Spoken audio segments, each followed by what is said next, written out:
Radar Update. My name is Daniel Vallis, and welcome to our channel.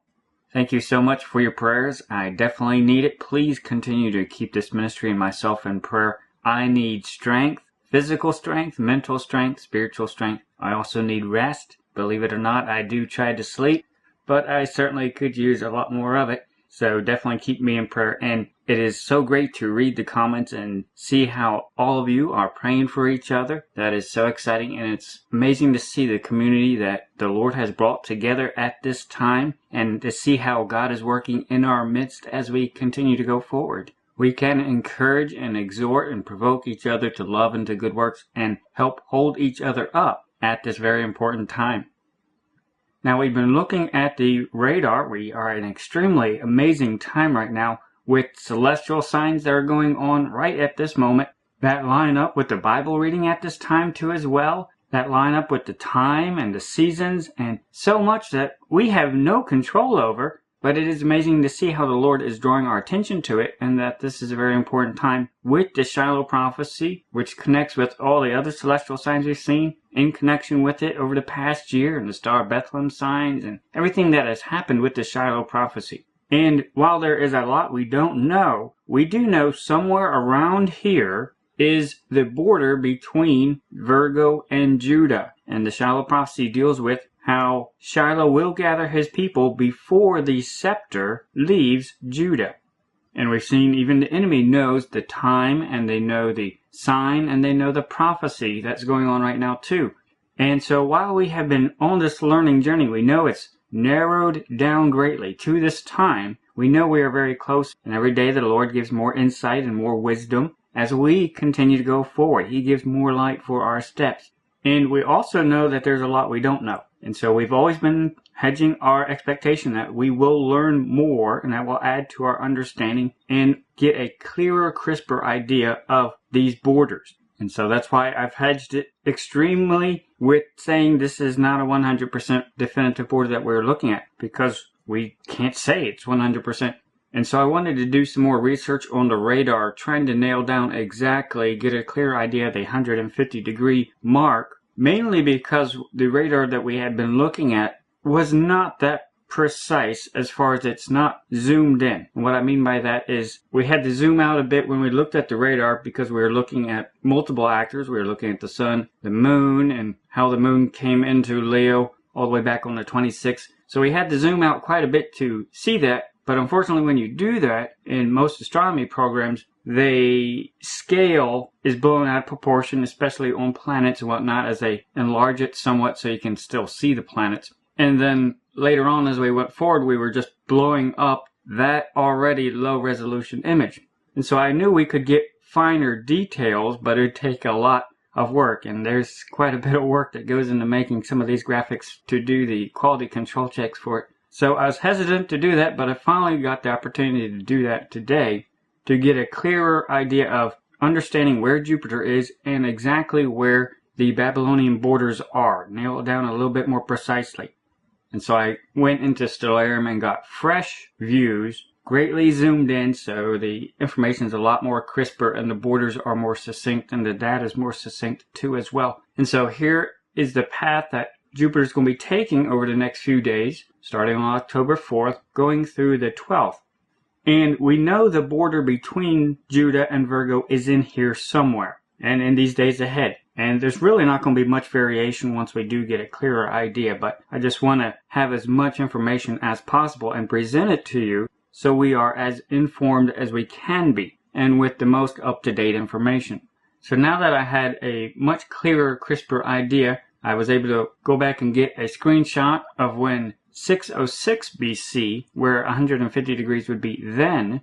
Then I'm going to overlay it, and that visually, just overlaying it visually, places it between the 8th and 9th as a transition on that.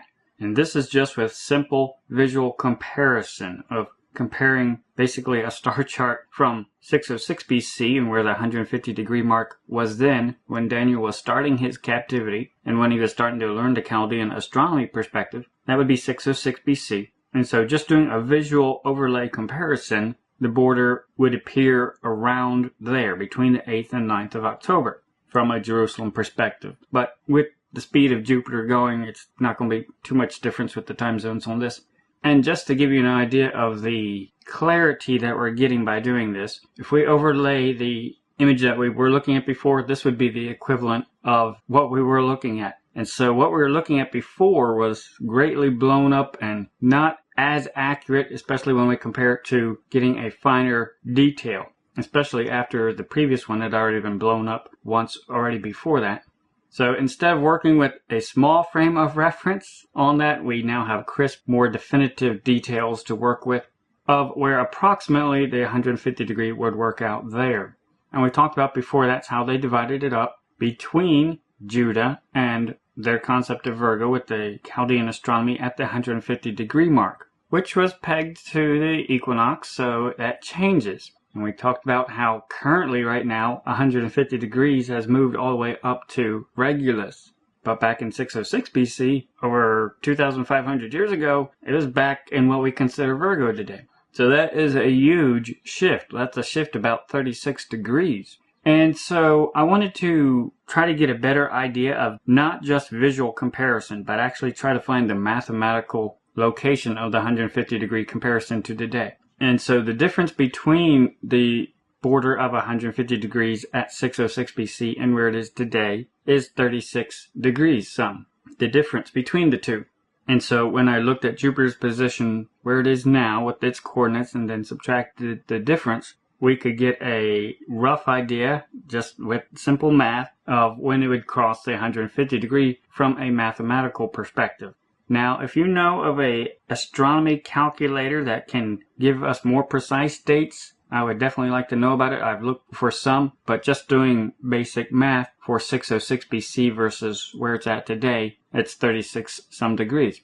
So it's giving us a little more clarity that it's a little further out than what we saw on the fuzzy radar. But again, this is the 606 BC, the beginning of the captivity. So this is the low end that we're looking at when Daniel was starting his captivity. The more important time happened toward the 536 BC when he was actually making the prophecy about when Shiloh would enter Jerusalem, when Jesus Christ would come the first time. And we're looking for him to come the second time. And that's why we've been studying the details of his first coming. And so when we looked at 536 and where 150 degrees would be at that time, overlaid it and compared it, it's basically where we are right now between the 4th and 5th for the 536 BC, toward the end of captivity, around the time when Daniel was making the prophecy of Shiloh's first coming. Now again, this is a visual comparison. If I did the math, it'd probably be just a little bit further out. It's hard to say. We're going to work some more on trying to nail down the specifics, but just for now, focus on that the days right where we're at right now still, but in the days ahead, just a few days ahead of us, are still extremely important, and we're just getting greater clarity on it. And so just looking at the timeline, updating it, this new research has the two extremes of the 606 between the 8th and 9th and the 11th and 12th. We're going to try to get some more definition on that in the days ahead. But it's, again, very interesting when you see where this lines out in the pictures and patterns that are occurring right now in conjunction with the celestial signs. We have the rehearsal of Noah's 7-day warning given right at the end of when we'd be looking for the border to transpire. But again, the strong end of it is where we are right now, when Daniel was actually making the prophecy. That's right where we are now, between the 4th and 5th and around the 6th, somewhere around there. Don't get locked on a day because, again, we cannot say 100% defend the border. All we know is it's around here somewhere. And we're getting a better idea, trying to get a more accurate idea. And especially when we consider where we are right now, just this week alone, in the days of Noah and Lot, we're covering Lot and Noah and so many other things, and especially how he was from the Chaldees. So much coming together right now. We know this time is very important.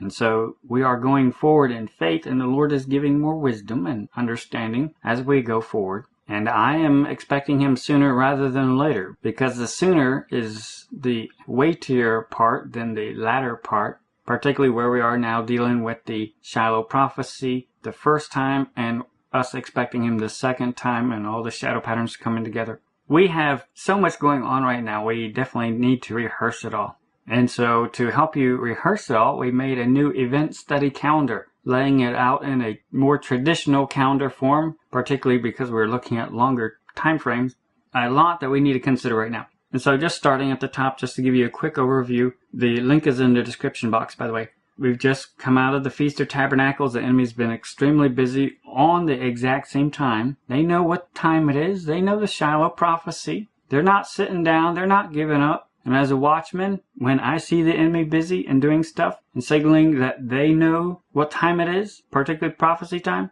I'm not going to sit down and give up, especially when the enemy is so busy. We know there's a lot we don't know, and so we are definitely going to go forward in faith. But we're learning a lot too. The enemy doesn't know the day or hour. We don't know the day or hour, but we are both watching. And we see multiple events calling to mind the Shiloh prophecy at this time. We're in the days of Noah and Lot. So many reminders of the dissolving of tabernacles going out to our permanent home. You'll see the middle red line between the 8th and 9th and also the 11th and 12th. That kind of frames the fuzzy border we have at the moment of where the border would be at 606 BC. And so where we are right now, today, 4th, 5th, 6th, this is prime territory where we are right now. Between the 8th and the 12th is approximately when it will be reaching the border at the beginning of the captivity, when it's more weaker too as well. But we're going to try to get more clarity on that, so definitely study this in the meantime. We can see the Star of Bethlehem anniversary is next week. The Noah 7-day warning is next week. There's so many things quickly coming up. We're running out of time. And then a week after that is the anniversary of the flood starting and judgment coming. And Christ told his disciples that he is coming back during the days of Noah and Lot. So we have so many things telling us that we need to pay attention to right now. And especially try to research and find out more about where we are right now. But then we also see on October 27th, we know Jupiter will definitely be reaching the Chaldean stars associated with Virgo at that time. So that is the max of the entire Shiloh prophecy. It will definitely be within the stars of Virgo at that point. But obviously the border is somewhere before that at the 150 degree mark, and we're trying to figure out where that's at.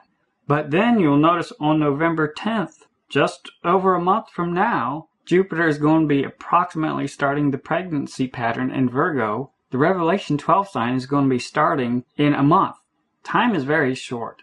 Time is very short.